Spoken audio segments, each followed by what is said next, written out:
नमस्कार साथियों। हमने पिछले व्याख्यान में रामचरितमानस की बालकांड में नाम स्मरण की क्या परंपरा रही है उस पर चर्चा की। इसी चर्चा को आगे बढ़ाते हुए अब हम बात करते हैं कि नाम स्मरण का मध्यकालीन हिंदी साहित्य में संत कवियों द्वारा, निर्गुण भक्तों संतों द्वारा और सगुण भक्तों द्वारा किस प्रकार प्रतिपादित किया गया उसकी बात करते हैं कि उन्होंने नाम स्मरण को महत्व कैसे प्रतिपादित किया। नाम स्मरण को सभी संशयों का निवारण करने वाला कहा कि जो नाम स्मरण करने वाले व्यक्ति है उसके मन में जो भी संशय, जो भी दुविधा होती है, उन सबका निवारण होता है। नाम स्मरण मुक्ति का प्रदाता है, मोक्ष प्रदान करने वाला है। मध्यकालीन संत सुंदरदास हुए, उन्होंने स्पष्ट शब्दों में कहा कि सुमिरन ते संशय मिटे, सुमिरन में आनंद। कि जो सुमिरन शब्द स्मरण का ही तद्भव रूप है, स्मरण से ही सुमिरन बना है। सभी संतों ने सुमिरन को अंग करके नाम स्मरण की महिमा का गुणगान किया है, नाम स्मरण की महिमा प्रस्तुत की है। कबीरदास ने भी सुमिरन को अंग किया, सहजोबाई ने, दादू दयाल ने, रविदास ने, सब ने नाम स्मरण को महत्व दिया। तो संत सुंदरदास भी यही कहते हैं कि नाम स्मरण करने से सभी संशयों का निवारण होता है और स्मरण से ही आनंद की प्राप्ति होती है। सुंदर सुमिरन के किए भाग जाहि दुख द्वंद्व। मनुष्य के भीतर जो भी, मनुष्य को जो भी दुख द्वंद्व है, शारीरिक, मानसिक, आध्यात्मिक आदि व्याधियां जो भी हैं, वो सब नाम स्मरण करने से दूर हो जाती है। सुमिरन ही में शील है, सुमिरन में संतोष। कि मनुष्य नाम स्मरण से ही शील व्रत को धारण करता है और संतोष का भाव उसको प्राप्त हो, उसकी तृष्णा, उसका लोभ, अहंकार, सभी विकार दूर हो जाते हैं और उसके भीतर संतोष का भाव जागृत होता है। सुमिरन हीते पाइए सुंदर जीवन मोक्ष। कि जीवन से जो मोक्ष की प्राप्ति है, जो संसार के आवागमन के चक्र से मुक्ति है, जीवन के कष्टों से मुक्ति है, वो नाम स्मरण से ही प्राप्त होती है। तो इस तरह से संत सुंदरदास ने सभी संशयों का निवारण करने वाला माना। तुलसीदास भी यही कहते हैं, मंगल भवन अमंगल हारी। कि नाम जो है वो मंगल का भवन है, कल्याणकारी है, और अमंगल जितना भी अनिष्ट है उसको दूर करने वाले। और इसी तरह से नाम स्मरण जो है वो 8 सिद्धियों को और 9 निधियों को देने वाला है, अर्थात सभी प्रकार की समृद्धियों को प्रदान करने वाला है। संसार में सांसारिक समृद्धियों को, भौतिक समृद्धियों को, अणिमा, महिमा, लघिमा, गरिमा आदि जो 8 सिद्धियां हैं, 9 निधियां हैं, इन सबको देने वाला है। कबीरदास भी यही कहते हैं, तुलसीदास भी यही बात कहते हैं। कबीरदास कहते हैं 8 सिद्धि 9 निधि नाम मझारी। मझारी में कि नाम में ही 8 सिद्धियां और 9 निधियां हैं। कहे कबीर भजी चरण मुरारी। कि प्रभु के चरणों की वंदना करने से, उनका भजन करने से, उनका नाम स्मरण करने से 8 सिद्धियां और 9 निधियों की प्राप्ति होती है। तुलसीदास भी यही बात कहते हैं कि साधक नाम जपई लय लाए, होई सिद्ध अनिमादिक पाए। कि अनिमा, महिमा, गरिमा, लघिमा आदि जो सिद्धियां हैं, वे सिद्धियां साधक को कब प्राप्त होती हैं? जब वे नाम जप में लय लगाता है, अपनी लौ लगाता है, अपना ध्यान लगा देता है। जब वे नाम जप करता है तो उसे सारी सिद्धियां प्राप्त हो जाती हैं। इसी तरह से नाम स्मरण जो है वो जप तप संयम का सार तत्व है। कि सब कुछ छोड़ करके अगर साधक, अगर व्यक्ति केवल नाम स्मरण करता है तो उसे जप का, तप का, संयम का, सबकी प्राप्ति हो जाती है। सिख धर्म के प्रवर्तक गुरु नानक देव हुए, उन्होंने भी नाम जप को बहुत महत्व दिया। वे भी यही कहते हैं कि अहिनिसी राम रहु रंगी राते, रहु जप तप संयम सारा है। कि अहिनिसी दिन रात राम के रंग में ही रंगे रहो, राम के रंग में ही जो अनुरक्त रहता है, क्योंकि ये जो नाम है ये जप तप संयम सबका सार तत्व है। अब प्रश्न मित्रों ये उठता है कि सहस्र नाम में तो हजारों नाम हैं, किस नाम का स्मरण किया जाए? कोई ओंकार का नाम स्मरण करता है, ओम नाम का जप करता है, कोई राम का नाम जपता है, कोई कृष्ण का नाम जपता है, कोई शिव का नाम जपता है। तो सहस्र नाम में भगवान के विविध नाम हैं। व्यक्ति श्रद्धा से विश्वास से जिस भी नाम को जप करता है उसे उसी के अनुरूप फल मिलता है। और गोस्वामी तुलसीदास ने राम नाम को स्वीकार किया और राम नाम को महामंत्र के रूप में माना कि राम नाम जो है वो एक महामंत्र है, एक बीज मंत्र है। अब ये जो राम शब्द है, एक तो दशरथ पुत्र राम है, रघुनंदन राम है, और दूसरा ब्रह्म का एक नाम राम है। पर राम नाम को मंत्र के रूप में सगुण भक्तों ने भी स्वीकार किया और निर्गुण कबीर आदि संतों ने भी स्वीकार किया। कबीर तो कह देते हैं, दशरथ सुत तियु लोक बखाना, राम नाम का मरम है आना। कि दशरथ पुत्र राम जिसकी महिमा, जिसका गुणगान पूरे लोक में किया जाता है, पर वास्तव में जिस राम मंत्र की मैं बात कर रहा हूँ, जिस राम मंत्र के नाम की जप की बात कर रहा हूँ, उसका मरम है आना, उसका मरम, उसका रहस्य कुछ भिन्न ही है, कुछ और ही है। तो ये राम शब्द जो है र, अ और म तीन वर्णों से बना हुआ है, ये बीज मंत्र है। तो वर्ण के रूप में राम शब्द की क्या महिमा है, ये गोस्वामी तुलसीदास जी ने रामचरितमानस के बाल कांड में प्रस्तुत की है। वहां वे कहते हैं, बंदौ नाम राम रघुवर को। रघुवर की राम की वंदना नहीं कर रहे, वंदना किसकी कर रहे हैं? नाम की। बंदौ नाम, उस नाम की वंदना करता हूं जो राम का प्रतीक है। हेतु कृसानु भानु हिम कर को, विधि हरि हर मय वेद प्राण सो, अगुण अनुपम गुण निधान सो। अब यहाँ राम को, राम शब्द को बीज मंत्र के रूप में माना है। ये राम नाम जो है वो क्या है? कृसानु, भानु और हिमकर तीनों का हेतु है। कृसानु अग्नि, भानु सूर्य, हिमकर चंद्रमा। कृसानु अग्नि है। अग्नि क्या करती है? जो भी पदार्थ है उसको जलाने का कार्य करती है। परंतु र जो है वो अग्नि का बीज है। अ जो है वो भानु, सूर्य का बीज है। और म जो है वो हिमकर, चंद्रमा का बीज है।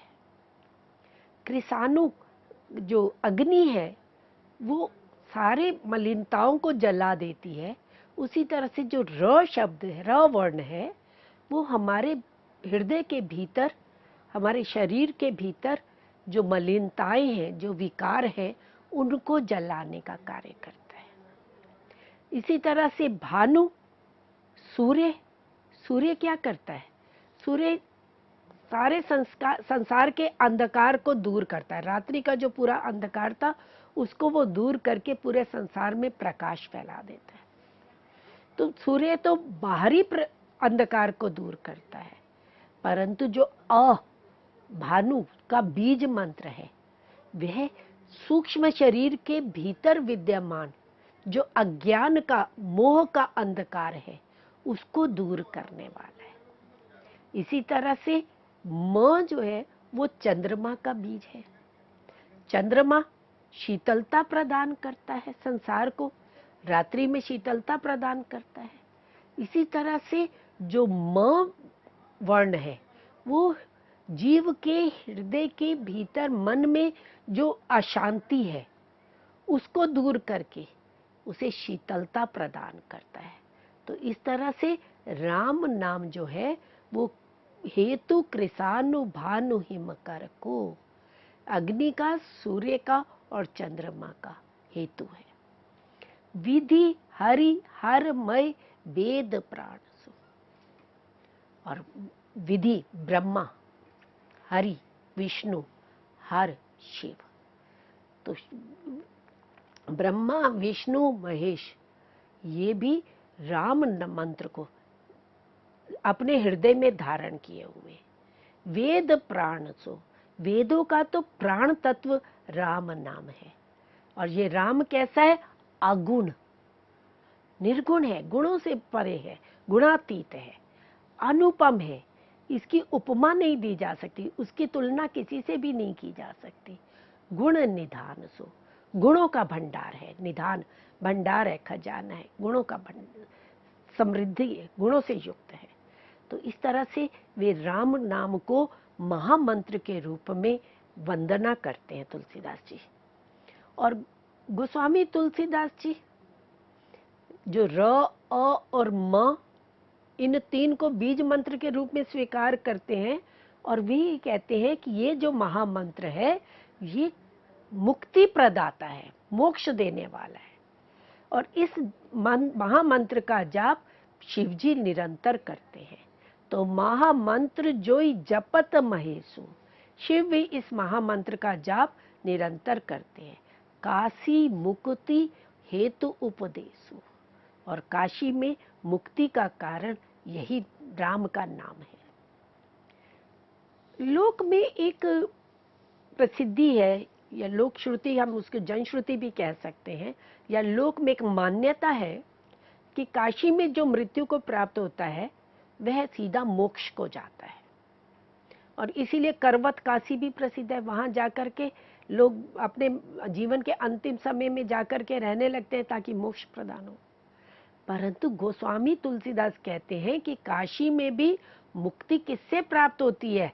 जो राम नाम के महामंत्र का जाप करता है, उसको मुक्ति प्राप्त होती है। तो ये मुक्ति प्रदाता है। आखर मधुर मनोहर दो, राम में दो शब्द वर्ण है, र और म। तो ये जो आखर अक्षर है र और म, ये कैसे हैं? मधुर हैं। ये दोनों अक्षर कैसे? मनोहर, मन को अच्छे लगने वाले हैं। बरन बिलोचन जन जिए जो, ये दोनों वर्ण र और म क्या है? ये विलोचन है, नेत्र है, ब्रह्म के नेत्र हैं।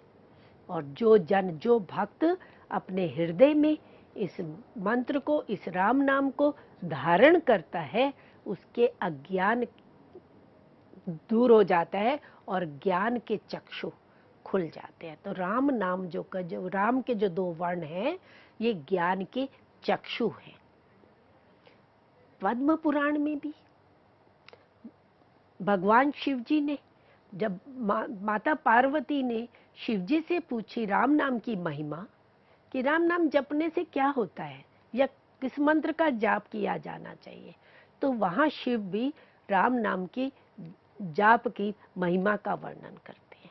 और राम रक्षा स्तोत्र, उसमें भी यही बात कही गई कि राम रामेति रामेति रम रामे मनोरमे सहस नाम तत्तुल्यम राम नाम बरानने, कि राम राम राम इति, तो राम में ही रमण करना यही सबसे ज्यादा मनोरम है।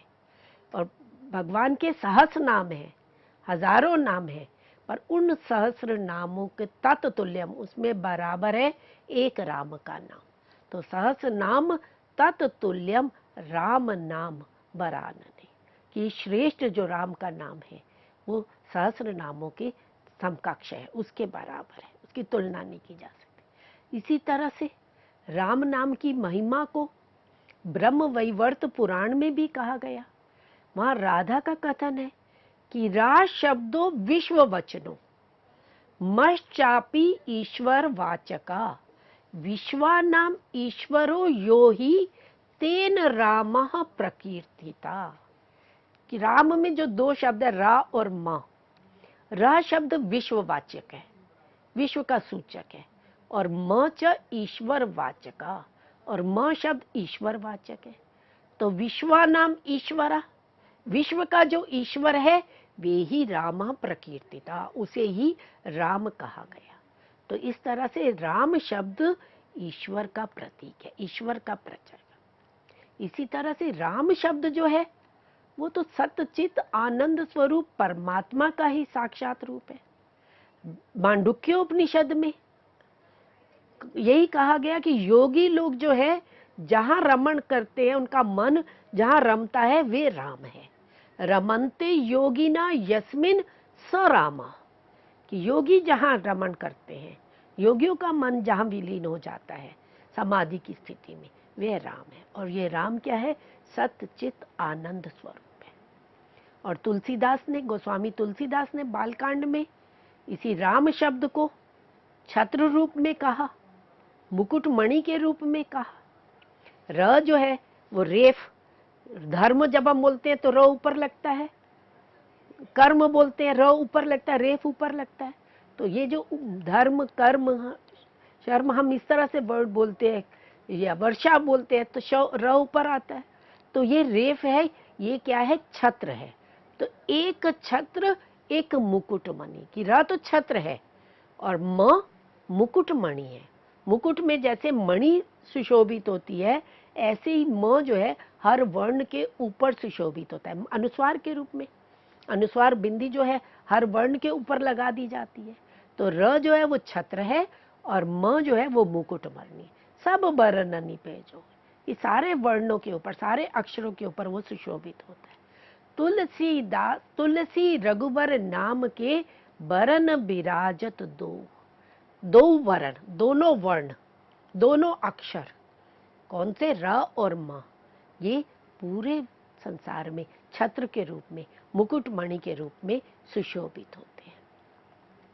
और अब ये जो राम नाम है, ये जो शब्द है, ये इस बहुत ही प्रभावशाली माना। तुलसीदास ने उसे सरल सुलभ कहा और प्रभावशाली कहा। कि विष्णु सहस्र नाम में जो भगवान के सहस्र नाम दिए गए, तो अब उसका उच्चारण, उसका जाप सबके लिए संभव नहीं है। जो क्योंकि वो संस्कृत में है, जो विद्वान है, जो पंडित है, जो शिक्षित है, वही उसका जप कर सकता है। परंतु जो राम नाम है उसको तो शिक्षित, अशिक्षित, सामान्य व्यक्ति कोई भी उसको जप सकता है, कहीं भी जप सकता है, किसी विधि विधान की भी आवश्यकता नहीं है। और ये सबसे अधिक प्रभावशाली भी है।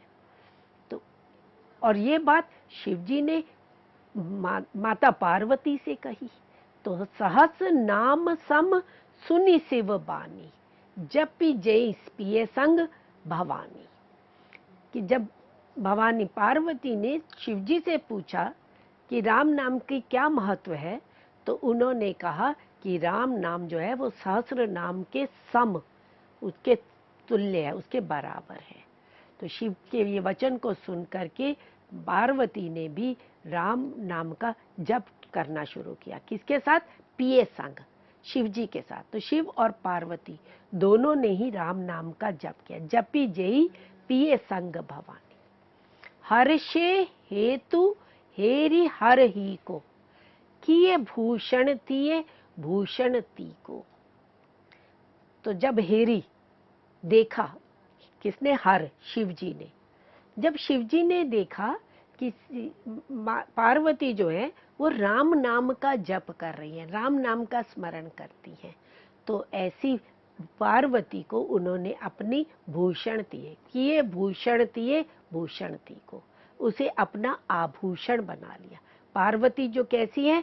आभूषण स्वरूप है, उन्हें अपनी अर्धांगिनी बना लिया।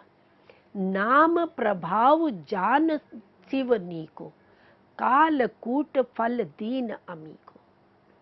कि नाम के प्रभाव को तो शिव जी भी भली भांति जानते हैं।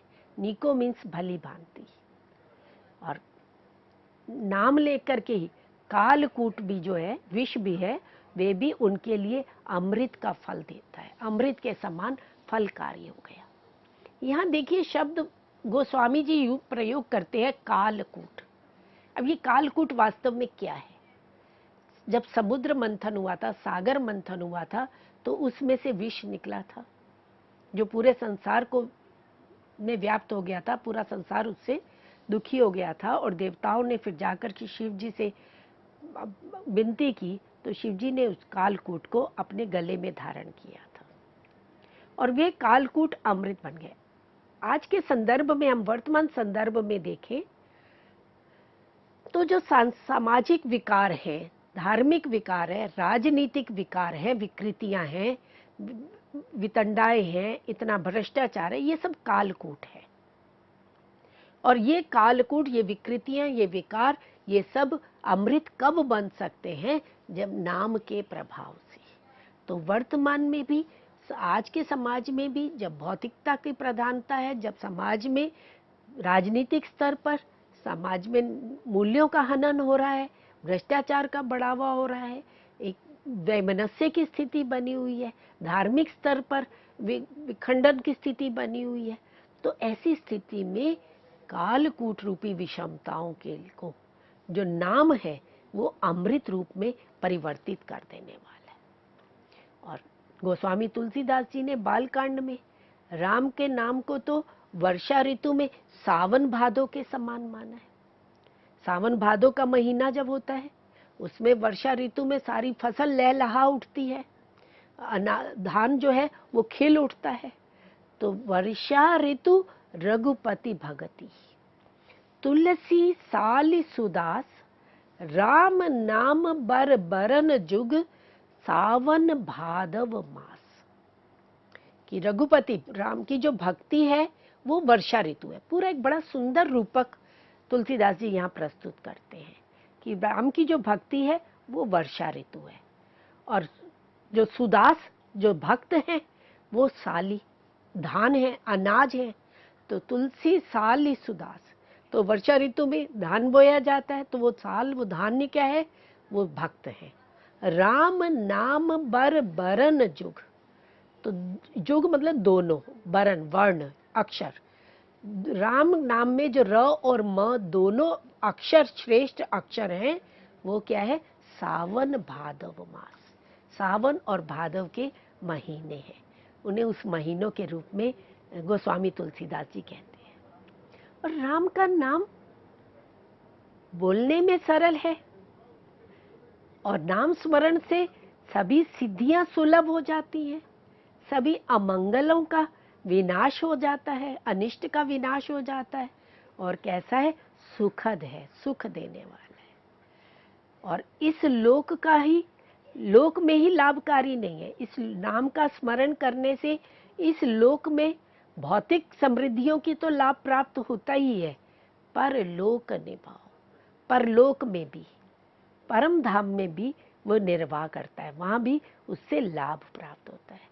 इसीलिए गोस्वामी जी कहते हैं, ससुमिरत सुलभ सुखद सब काहू, सबके लिए सुलभ भी है, शीघ्रता से प्राप्त हो जाने वाला है, सुखद सुख देने वाला है। लोक लाओ, इस लोक का भौतिक सुख सुविधाओं का भौतिक लाभ भी प्रदान करता है, और परलोक निभाओ, कहते हैं ना कि मृत्यु के पश्चात कुछ भी साथ नहीं जाता, परंतु राम का नाम जो है, परमात्मा का जो नाम है, वो परलोक में भी साथ देता है। और यही बात केवल तुलसीदास ही नहीं कहते हैं, सगुण भक्त ही नहीं कहते हैं, नाम के महत्व को निर्गुण भक्त कबीरदास भी स्वीकार करते हैं।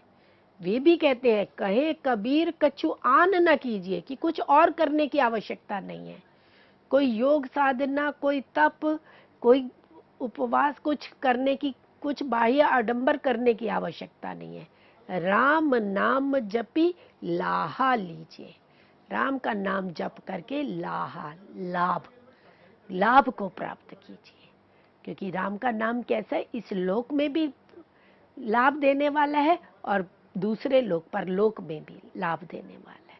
तो इसलिए नाम स्मरण जो है, वो राम का नाम जो है वो बहुत महत्वपूर्ण है। राम का नाम समृद्धि देने वाला है, शांति प्रदान करने वाला है, भौतिक, आध्यात्मिक दोनों दृष्टियों से आनंददायक है। इसके लिए तुलसीदास ने बड़ा सुंदर एक दोहा प्रस्तुत किया, जहां वे कहते हैं कि राम नाम मनि दीप धरो, जीह देहरी द्वार, तुलसी भीतर बाहिर हूं, जो चाहसी उजियार। कि राम नाम जो है उसको किस पर धारण करो, वो क्या है? मणि दीप है, मणि का रूपी दीपक है। और इस दीपक को कहाँ धारण कीजिए? जीव रूपी देहरी के द्वार पर। शास्त्रों में जीव देहरी द्वार जो है एक न्याय है, दीपक देहरी न्याय वहां पर प्रसिद्ध है कि अंधेरा हो गया है और घर में एक दीपक है, तो उस दीपक को देहरी में रख दिया जाता है, जिससे घर के भीतर भी प्रकाश होता है और घर के बाहर भी प्रकाश होता है। तो यहाँ तुलसीदास ये कहते हैं कि जो राम नाम का मणि दीपक है उसको जीव रूपी देहरी पर धारण करो, क्योंकि जीव जो है वो बाहर से भी आनंद देने वाली है और भीतर से भी। भीतर बाहर हो, जो चाहसी उजियार। कि यदि तुम अपने अपने भीतर मानसिक शांति चाहते हो और बाहर भौतिक सुख सुविधाएं, भौतिक समृद्धियां चाहते हो, तो उसके लिए राम नाम को धारण करो। और राम नाम तो कल्प तरु है, कल्प वृक्ष के समान है। कल्प वृक्ष देवताओं का वृक्ष माना जाता है, जो सभी मनोरथ को पूर्ण करने वाला है। तो तुलसीदास कहते हैं कि नाम राम को कल्प तरु, कलि कल्याण निवास। ये कलियुग में सभी कल्याण को देने वाला है। जो सुमिरत भयो भांगते तुलसी तुलसीदास। कि जिसका स्मरण करने से जो निकृष्ट, तो भांग शब्द यहाँ निकृष्टता के अर्थ में आया है कि निकृष्ट तुच्छ तुलसी भी तुलसी दल के समान पवित्र हो गए। तो राम का नाम जो है वो काम वृक्ष है, सभी मनोरथों को पूरा करने वाला है और इस लोक में हितैषी है, पर लोक में भी हित करने वाला है। अब तुलसीदास ने नाम स्मरण की, राम के नाम की विधि का भी वर्णन किया कि कैसे उसका स्मरण करना चाहिए। कि राम ही सुमिरिय गाय राम ही, संतत सुनिय राम गुण ग्राह्य।